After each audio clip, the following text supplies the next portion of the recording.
सावकाश रे सावकाश. अरे सांभाळ. भैयासाहेब, हा ज्यूस घ्या, तुम्हाला बरं वाटेल. मामा, तुझ्या काळजीने आम्हाला काहीच सुचत नव्हतं रे. हो ना, तुम्ही घरी पोचेपर्यंत सगळ्यांच्याच पोटात गोळा आला होता. खूप टेन्शन आलं होतं सगळ्यांना. तुम्ही सगळेजण एवढा जीव लावताना माझ्यावर, एवढं प्रेम करता, तुमच्या प्रेमामुळेच सुखरूप घरी आलो. सगळ्यात जास्त श्रावणीला वाईट वाटलं बरं का. बिचारी एकदम अशी बावरून गेली होती रे. टीव्हीवर नको नको त्या बातम्या येत होत्या आणि तिला काय वाटलं माहितीये का, तू निघत असताना ती मध्ये आली ना म्हणून असं झालं. जाऊ दे नंदाक्का, जे झालं त्यात कुणाची चूक नव्हती. तो निव्वळ एक अपघात होता. उगाच तिला कशाला खेचायचं यात.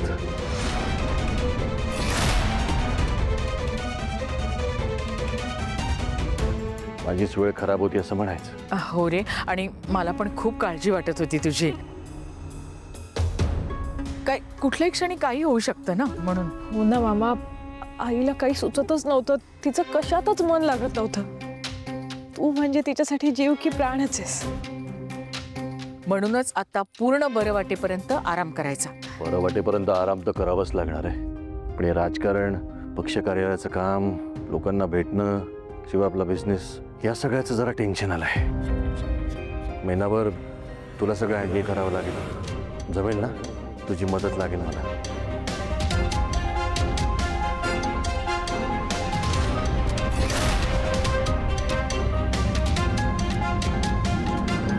याच दिवसाची तर मी वाट पाहत होते. अखेर सत्ता माझ्या हातात येणार. जमेल ना ही जबाबदारी घ्यायला? काय रे शुभू, जमेल ना?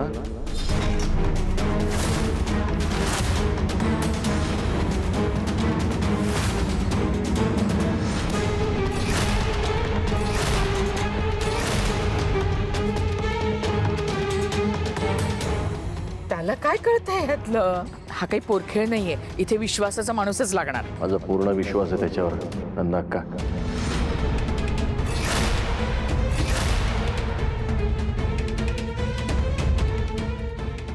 निवडणुकीच्या वेळेला बघितलं ना कसं नियोजन चोख केलं होतं त्यांनी.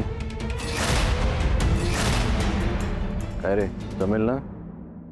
हो साहेब, मी सगळ्या जबाबदाऱ्या व्यवस्थित पार पाडेल. तुम्ही निश्चिंत राहा.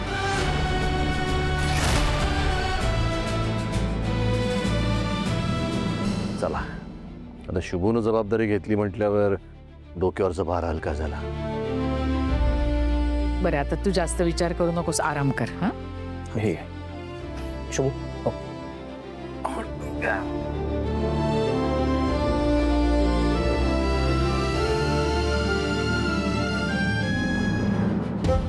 तोंडाशी आलेला घास हिसकावला. या शुभ्याला आणि त्या श्रावणीला आता जास्त वेळ सहन करायचं नाहीये.